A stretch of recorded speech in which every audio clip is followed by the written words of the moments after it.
তারা বলে আমরা নাকি নতুন প্লেয়ার। আমরা যেই সময় গেম ডাউনলোড দিছি তখন ফ্রি ফায়ারে বৃষ্টি পড়তো, তখন একটা কাস্টমের জন্য সারাটা সপ্তাহ কষ্ট করতে হইতো।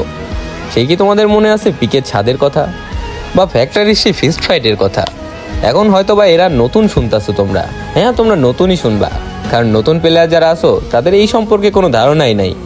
একটা সময় ছিল আমরা বিমা শক্তির ওই টাওয়ারের উপর র্যাঙ্ক পুশ করতাম, আর এখন দেখো র্যাঙ্ক পুশ নিয়ে কারোর মাথা ব্যথা নেই। সবাই প্রো প্লেয়ার, সবাইরে কাস্টমে চ্যালেঞ্জ দিয়ে দিতে পারে। এখনকার প্লেয়ার তো কাউরে কেউ সম্মানই দেয় না। বাট আগে আমরা যদি 1v4 ক্লাস করতাম, আমাদের বিগ ফ্যান কয়ে চিল্লাইতো সবাই। আর এখন দেখো 1v6 ইজিলি মারতে পারলেও সেই 1v6 এর মায়ের খায়া বিগ ফ্যান করার মতো কেউ নাই। হয়তোবা প্যানেল ইউজার বলবে, নয়তোবা বট বলবে। আসলে এটাই হয়তোবা সময়ের ব্যবধান। সময়ের সাথে সাথে সবকিছু পরিবর্তনশীল। হয়তোবা কোনো একদিন প্লে স্টোরের বুকে এই গেমটা থাকবে না, তবুও বলবো সারা জীবন এই গেমের প্রতি এক ফোঁটাও ভালোবাসা কমবে না।